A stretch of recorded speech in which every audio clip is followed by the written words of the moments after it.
So hey guys, welcome back to another video of in search of god and I hope कि तुम लोग बहुत ही ज्यादा अच्छे और मजे में होगे। फिर तो मैं आगे बढ़ने से पहले कहना चाहूंगी कि अगर इससे पहले के एपिसोड अभी तक चेकआउट नहीं किया है तो पहले जाओ और जाके उसे देख लो, वरना यहाँ तुम्हें कुछ समझ नहीं आने वाला। और अगर तुमने देख लिया है तो बिना किसी देर के आज के इस वीडियो को शुरू करते हैं। बट इससे पहले होमीज प्रीवियस एपिसोड को थोड़ा सा जान लेते हैं। सो होमीज, जैसा कि हमने लास्ट एपिसोड में देखा था जहाँ पे त्यानवू ने यहाँ पे अज़ोर ड्रैगन की उस फ्लूट को बचाकर यहाँ पे काफी सारे जो फियर्स बीस्ट थे इन सबको समन कर लिया था, लेकिन इंजर्ड होने के बावजूद हुआन हाई और वांग चन दोनों मिलकर इन सभी की बैंड बजा देते हैं। इसी के साथ रात हो जाती है और ये लोग एक जगह पर जाके रुकते हैं जहाँ हुआन हाई और वांग चन दोनों यहाँ पे फ्लूट को बजाते हैं। और यहाँ इनकी फ्लूट से जो धुन निकलती है वो असल में इतनी ज्यादा डिस्ट्रक्टिव थी कि आसपास की चीजों को भी डिस्ट्रॉय करने लगती है। तभी यहाँ पे हुआन हाई अपने फ्लूट में मौजूद एक यूनिकॉर्न के सोल के बारे में बात करते हैं कि अगर इस सील को तोड़ दिया जाए, जिसे कि असल में एक बहुत ही पावरफुल यूनिकॉर्न बीस्ट के सोल के ऊपर लगाया गया है और जो कि इस फ्लूट के अंदर यानी कि ऐसी बांसुरी के अंदर कैद है, तो फिर हम उस बीस्ट का यूज करते हुए मिराज काउंटी तक बहुत इजीली जा सकते हैं। साथ ही जो भी लोग हमारे रास्ते की रुकावट बनने की कोशिश करेंगे हम उनसे बिना फाइट किए ही बहुत इजीली जीत भी सकते हैं। लेकिन जो हुआन हाई है वो अकेले कभी भी इस पूरे के पूरे धुन को प्ले नहीं कर सकता, क्योंकि बीच में ही कुछ ना कुछ ऐसा हो जाता है, या तो उसकी बांसुरी टूट जाती है या फिर वो कम्प्लीटली एग्जॉस्ट हो जाता है, जिसके चलते वो इस मेलोडी को कभी पूरा बजा ही नहीं पाया कि जिसके जरिए से वो इस सील को अनब्रेक कर पाए। लेकिन वांग चन की स्किल को देख कर ना उन्हें उससे काफी ज्यादा उम्मीदें होने लगती है और वो कहता है कि मुझे पूरा यकीन है कि तुम इस सील को बहुत इजीली तोड़ सकते हो।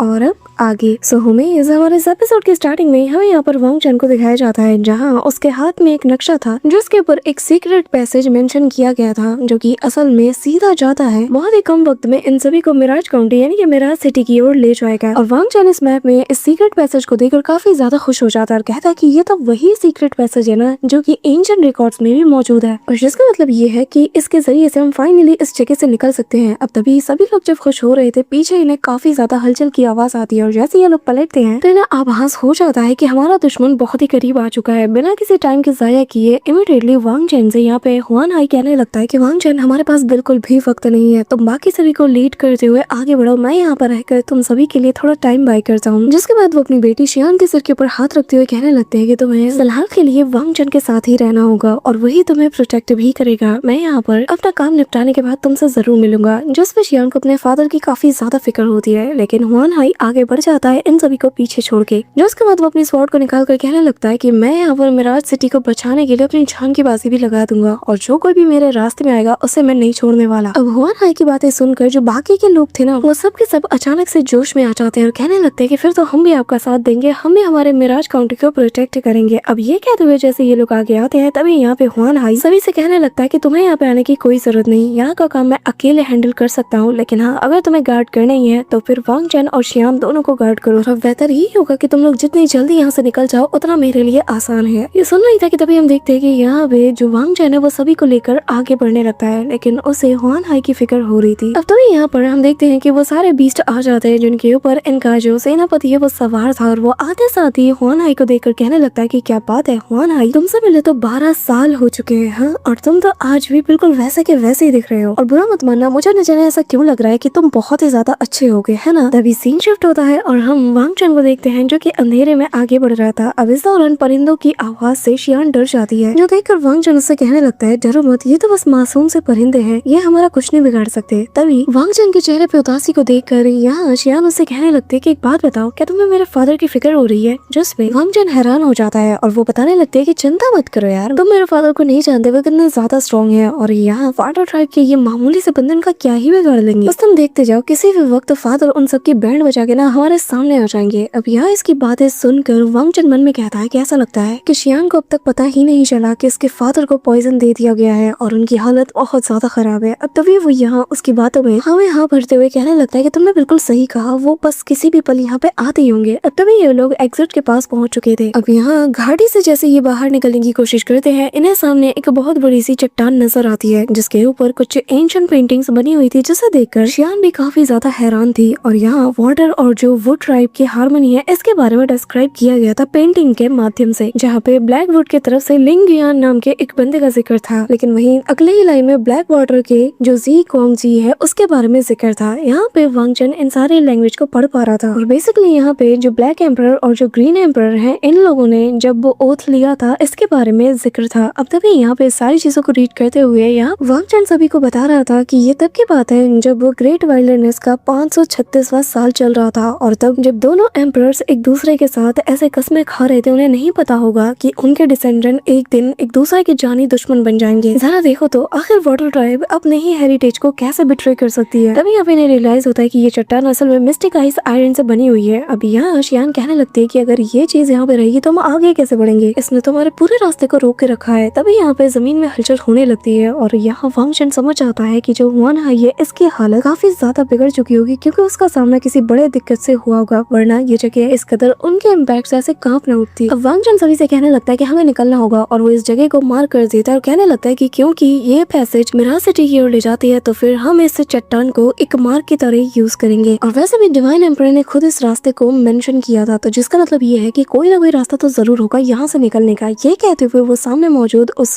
मिस्टिक आयरन वॉल को यहाँ पे टच करता है, और जैसे ही वो टच करता है ना, अचानक से ये चट्टान ग्लो करने लगती है। तभी वांग चन को कुछ फील होता है और तभी वो हैरानी के साथ कहने लगता है कि शायद इसका कोई मेथड होगा इसे ओपन करने का। दूसरी तरफ सीन शिफ्ट होता है और हम हुआन हाई को देखते हैं जो कि अभी भी फाइट किया जा रहा था, और यहाँ इसके रास्ते में जो कोई भी आता है ये अपने इंजर्ड सिचुएशन में भी इन्हें मसल देता है। बैटल काफी इंटेंस हो चुकी थी, लेकिन तियान वू जो कि अभी भी खड़ा होकर ये सारा नजारा देख रहा था, उसे तो बस वांग चन की तलाश थी, इसीलिए वो फिलहाल के लिए कुछ भी नहीं करता। और इसके जो सिपाही थे वो सीधा इस केव के अंदर जाने की कोशिश करते हैं ताकि इसके जरिए से घाटी के उस पार ये लोग पहुंच पाए। लेकिन यहाँ पे हुआन हाई के रहते इनमें से कोई एक बंदा आगे नहीं जा पाता, और तभी अपने घोड़े के ऊपर सवार होकर यहाँ पे तियान वू के करीब हुआन हाई आते साथ ही कहने लगता है कि क्या तुम्हें शर्म नहीं आती जो तुम डिवाइन एम्परर के मैसेंजर के पीछे पड़े हुए हो। लेकिन हम देखते हैं कि तियान वू को से कुछ खास फर्क पड़ता ही नहीं। वो इमीडिएटली उस फ्लूट को बचाते हुए ऐसे प्रिटेंड करता है कि जैसे उसने कुछ सुना ही नहीं। बस फिर क्या, इस फ्लूट की आवाज सुनते साथ ही यहाँ पर काफी सारे बीस्ट एक साथ सीधा हुआन हाई के ऊपर चार्ज कर देते हैं। यहाँ पे हम देखते हैं कि ये जो बड़े बड़े मैमथ टाइप के क्रिएचर्स थे ये बड़े बड़े स्टोन्स को उठाकर सीधा यहाँ पे हुआन हाई की तरफ फेंकने लगते हैं। अब जिसके चलते जो लोग घाटी के अंदर थे ना, वैली के अंदर, उन सभी की जान हलक में आ जाती है। तभी इनमें से कहने लगता है कि यहाँ पर खड़े रहने से, हाथ में हाथ धरे रखकर कुछ भी नहीं होने वाला, हमें जाना होगा और जाकर हुआन हाई की हेल्प करनी होगी। तभी वांग चन एक्साइटेड होते हुए कहता है कि दोस्तों मुझे पता चल गया कि आखिर हम यहाँ से कैसे निकल सकते हैं। जिसे सुनकर सभी लोग और ज्यादा खुश हो जाते हैं। और उनमें से एक बंदा कहता है कि अगर ऐसी बात है तो हम सब कुछ यहाँ का मैटर तुम पे छोड़ के यहाँ से आगे बढ़ रहे हैं। अब ये कहते हुए यहाँ से ये जाने लगते हैं। तभी वांग चन यहाँ पर लोटस पोजीशन में बैठते हुए यहाँ पर अपने हैंड साइंस को बनाने लगता है और बताने लगता है कि एंशिएंट रिकॉर्ड्स के अकॉर्डिंग जो मिस्टिक आइस है इसे जब से फोर्ज किया गया है तब से ये एज इट इज मौजूद है, और जो 5 ट्राइब का जो आर्टिफैक्ट है उसके जरिए से ही इसे पूरी तरीके से अनब्रेक किया जा सकता है। यानी कि 5 एलिमेंट्स को एक साथ यूनाइट किया जाए तो फिर उसके जरिए से मैं इस पूरे के पूरे मिस्टिक आइस ब्लॉक को तोड़ सकता हूँ। अब तभी यहाँ पे वो 5 एलिमेंट्स को गैदर करना शुरू कर देता है, और वांग चन अच्छे से जानता है कि उसके पास 5 एलिमेंट्स को गैदर करने का एक्सेस मौजूद है। उसकी बॉडी ही असल में 5 एलिमेंट से बनी हुई है, तो इसका मतलब ये है कि वो इजीली इन्हें गैदर कर सकता है। अब यहाँ पे फाइनली जैसे वो इन सभी को गैदर कर लेता है, अपना पाम अटैक सीधा आगे की ओर बढ़ा देता है, और उसके पाम से वो टेरिफाइंग 5 एलिमेंट वाली एनर्जी रिलीज होती है कि जिसे देखकर यहाँ पे जितने भी लोग थे वो कम्प्लीटली स्पीचलेस हो जाते हैं, और वो कहने लगते हैं कि क्या हम जो देख रहे हैं वो सच है। अगर ये वाकई में 5 एलिमेंट्स को पोसेस करता है तो इसमें कोई राय नहीं कि ये डिवाइन एम्परर का मैसेंजर है। अब वांग चन का जो मेथड है ये काम करने लगता है, और वो कहता है कि जैसा कि मैंने सही सोचा था, अब बस मुझे थोड़ी देर और ऐसे इसे होल्ड करके रखना है। वही दूसरी तरफ हुआन हाई अकेले इन सारे बीस्ट से फाइट करने में लग जाता है। जहाँ देखते हैं कि वो जैसे तैसे करके इन बीस्ट के नीचे जाते साथ ही अपनी स्वॉर्ड से इनकी बॉडी के 2 हिस्से कर देता है। यहाँ पे उसे इतना बुरी तरीके से फाइट करता हुआ देखकर जो वाटर ड्राइव का वो जो कमांडर था वो चुपके से इसी मौके का फायदा उठाते साथ ही हवा में जंप करके सीधा अपने स्पेयर से यहाँ हुआन हाई के ऊपर हमला कर देता है। लेकिन हुआन हाई तो उससे बहुत इजीली बच जाते हैं, इसे मार के साइड में कर देते हैं। और यहाँ तियान वू जो कि ये सारा नजारा देख रहा था, हुआन हाई उससे कहने लगता है कि तियान वू तुम्हें आखिर कब एहसास होगा कि तुम जो कर रहे हो वो कितना ज्यादा गलत है। तुम जू लॉन्ग के ऊपर यकीन कर रहे हो। हाँ, जू लॉन्ग अपने लिए जीता है, उसके अपनी सेल्फिश डिजायर्स है, और तुम उसके ऊपर कैसे भरोसा कर सकते हो। तुम भी जानते हो कि उसे बस डिवाइन एम्परर की कुर्सी चाहिए, उसे उसके थ्रोन से मतलब है, और इसके लिए वो किसी भी हद तक जा सकता है, और उसने इस वॉर तक को शुरू कर दिया। तुम जानते हो डिवाइन एम्परर कैसे हैं, तुम्हें तो उनके लिए यहाँ इसके अगेंस्ट रेजिस्ट करना चाहिए, लेकिन तुमने क्या किया, तुम तो इसके साथ मिल गए और इसके साथ इसके बुरे कामों में तुम इसका साथ भी दे रहे हो। जिसके बाद वो अपनी तलवार को निकालते हुए उसकी तरफ तान देता है और कहने लगता है कि मुझे बताओ, क्या मैं आज भी उसी नोबेल तियान वू को देख रहा हूँ या फिर वाटर ट्राइब के बस एक पालतू को मैं देख रहा हूँ। जिस पर तियान वू कहने लगता है कि वैसे एक बात बताओ, इतने साल हो गए और तुम्हें बस एक ही चेंजेस आई है, और वो ये कि तुम कुछ ज्यादा ही बोलने लगे हो। ये कहते हुए अब वो भी इसके ऊपर टूट पड़ता है, और यहाँ दोनों ही एक छोटी सी केव के अंदर पहुंच जाते हैं, जहाँ पे हम देखते हैं कि जो तियान वू है वो अपनी पावर्स को गैदर करते हुए उसके ऊपर हमला करने लगता है, जिसके इम्पैक्ट से हुआन हाई काफी दूर छिटक जाता है। और यहाँ तियान वो अपनी किलिंग इंटेंट को जगाते हुए कहने लगता है कि के हुआन हाई, शायद तुम भूल गए हो कि तुमने हमारे साथ क्या किया है। तुम एक ट्रेटर हो और एक गद्दार को कैसे सबक सिखाना चाहिए ये मैं अच्छे से जानता हूँ। तुम्हारी हिम्मत की मैं दाद देता हूँ कि तुम मुझे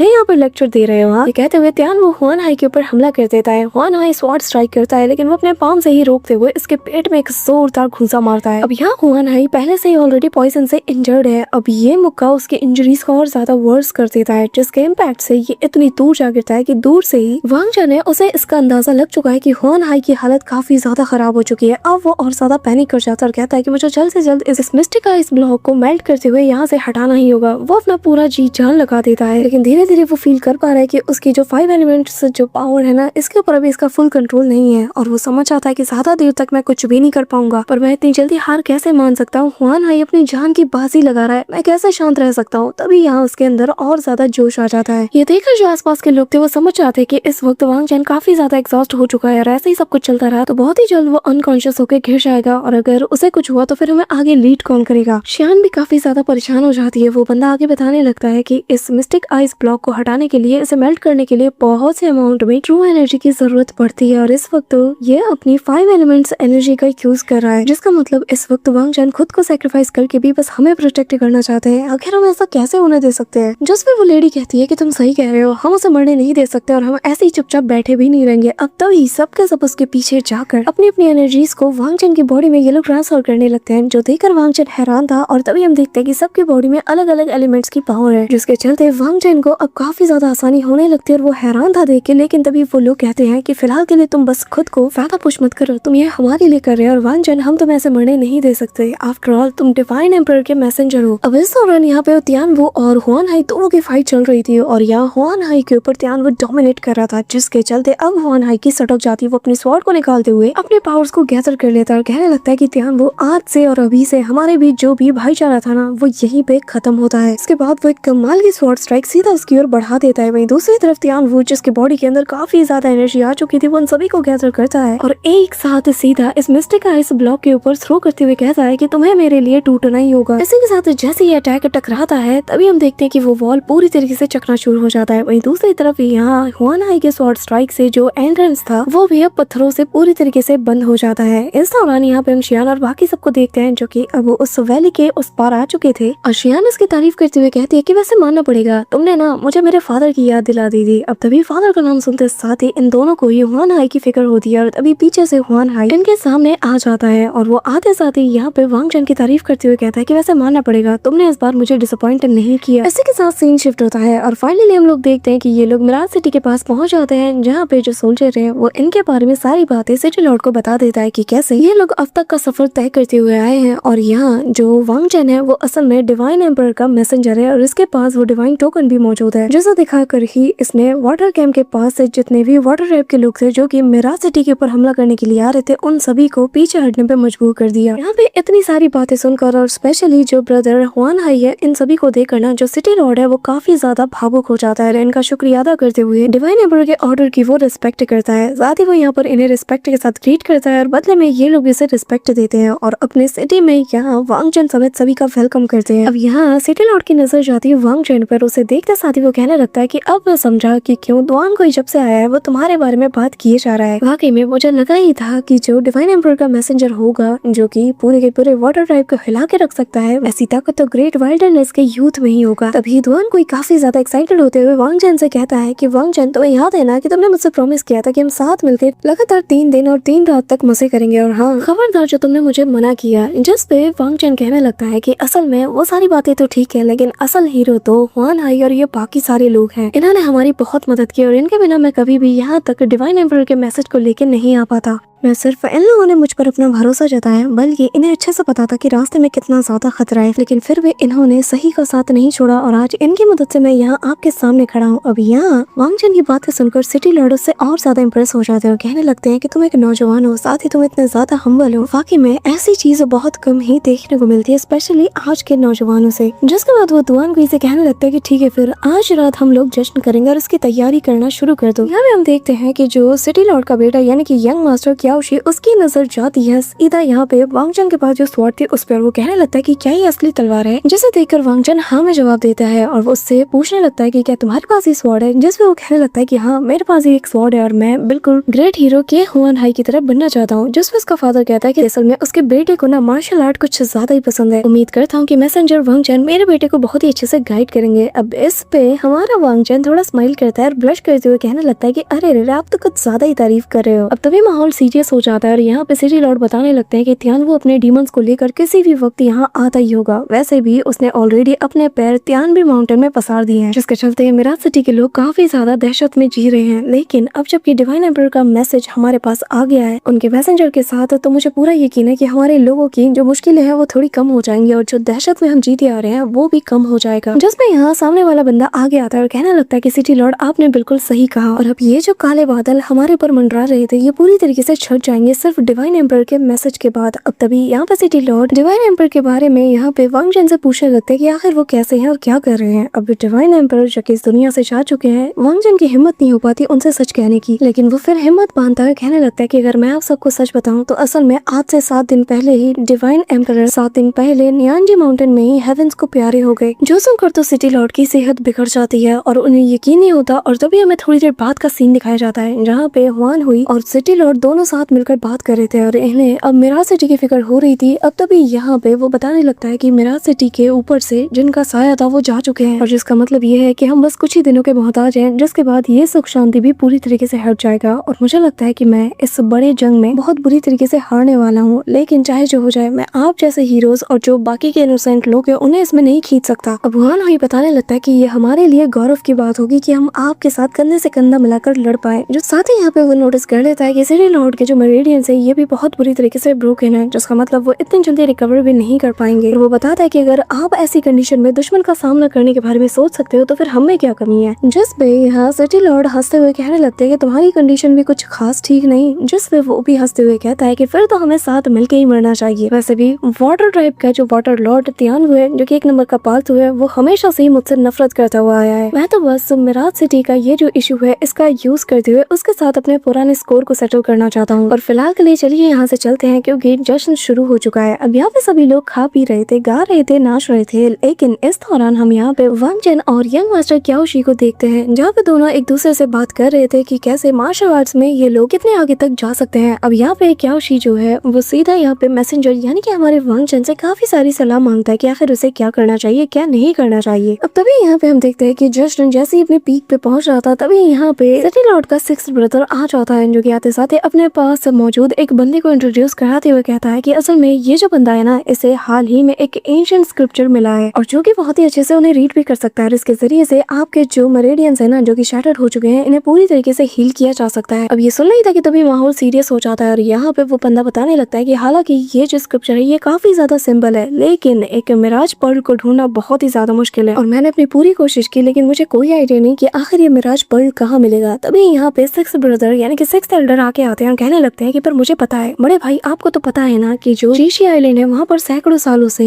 जो मिराज पर्ल बीस्ट है वो लोग रहते हुए आ रहे हैं और उन्हीं से हमें ये मिराज पर्ल मिल सकता है, हमें बस इनका शिकार करना होगा। जिस पर सिटी लॉर्ड बताने लगता है कि भाई मैंने कभी इससे पहले ऐसे स्क्रिप्चर का नहीं सुना और दूसरी बात ऐसे बीस्ट का शिकार करना बहुत ही ज्यादा खतरनाक है क्योंकि ये बहुत ज्यादा स्ट्रॉन्ग है। अब तभी वांगचन जैसे इस बीस्ट का नाम सुनता है उसे ख्याल आता है कि उसने कहीं तो ऐसी चीज देखी और सुनी भी है और तभी वो डिवाइन एम्पर के दिए गए स्क्रोल को चेक करता है और उसे पता चलता है कि आखिर इस पर्ल के जरिए से कैसे उस दवा को बनाया जा सकता है। तभी वो बताने लगता है कि जो ग्रीन फेरी ग्रास है उसका यूज करना है, साथ ही ड्रीम पर्ल को क्रश करके इसके साथ मिलाना है, इसमें थोड़ा सा चिड़िया का जो नेस्ट होता है उसे क्रश करके डालना है और फिर बरसात के पानी के साथ इसे मिलाकर इसे पी लेना है और इसके जरिए से जो शैटर्ड हुए मेरिडियंस है इन्हें वापस से रिस्टोर किया जा सकता है। जिसमें यहाँ पे 6th ब्रदर अब यहाँ पे 6th एल्डर कहने लगता है कि यंग हीरो क्या आप बता सकते हो आखिर ये बुक कहाँ से मिली। जिसपे वो बताने लगता है कि ये तो असल में मुझे खुद डिवाइन एम्पर ने दिया है और उन्होंने इसे लिखा है। ये सुनकर यहाँ पे ब्रदर हुआन हाई कहने लगता है कि ठीक है फिर मैं खुद जाऊंगा चीशी आइलैंड पर और वहाँ से उस पर्ल को लेके आऊंगा। जिसपे यहाँ पे शियान को अपने फादर की फिक्र होती है और वो कहने लगता है कि आप तो भी रिकवर नहीं हुए। तभी यहाँ पे वांगचन कहने लगता है कि चिंता मत कीजिए, आप हमारे लिए बहुत ज्यादा इंपॉर्टेंट है, आप मिराज सिटी को गार्ड कीजिए, ऐसे छोटे मोटे काम आप हम जूनियर्स पे छोड़ दीजिए। अब यहाँ पे हम देखते हैं कि क्याओशी और शियान ये दोनों भी जाने के लिए तैयार हो जाते हैं और यहाँ पे हुआन हाई अपनी बेटी को मना करता है और कहता है कि वो बीस्ट बहुत ज्यादा खतरनाक है, लेकिन फिर शियान भी कहाँ सुनने वाली थी, वो यहाँ पे जिद करने लगती है और कहती है कि वैसे भी मैं डिवाइन एम्पर के मैसेंजर के साथ जा रही हूँ, जो कि काफी ज्यादा जरूरी है। अगर वो जा रहे हैं तो हमें तो उसे प्रोटेक्ट करना ही होगा ना। तभी पीछे से यहाँ पे दुआन कुई, जो कि पूरी तरीके से पी के लुढ़क चुका था, वो कहने लगता है कि और हाँ, मैं भी जाऊंगा, इस बुड्ढे को मत भूलना, चिंता मत करो, मेरे रहते ना वहाँ पे कोई प्रॉब्लम नहीं होगी, मैं तुम सबका ख्याल रख लूंगा। ये कहते हुए वो वापस से लुढ़क जाता है, जो देखकर सबके सब जोर जोर से हंसते हैं। और इसी फनी सीन के साथ हमारा आज का ये एपिसोड यहीं पे एंड होता है। अब गाइस नेक्स्ट एपिसोड में काफी मजा आने वाला है, क्योंकि ये लोग चीशी आइलैंड के सफर पे निकलने वाले हैं, जहाँ पे कौन सा अनजान खतरा वांग चैन के लिए घात लगा के बैठी हुई है, ये देखने वाली बात होगी। सो होमीज नेक्स्ट वीडियो के लिए लाइक एम रखते हैं 2K लाइक्स और 200 कमेंट्स, और जितनी जल्दी तुम ये टारगेट पूरा कर दोगे उतनी जल्दी तुम्हें नेक्स्ट वीडियो देखने को मिल जाएगी। So that's it for today guys. I hope कि तुम सबको आज की वीडियो काफी ज्यादा पसंद आई होगी। अगर हाँ तो वीडियो को लाइक करना, चैनल पर नए हो तो सब्सक्राइब करना। तो मिलते हैं नेक्स्ट वीडियो में, तब तक के लिए बाय।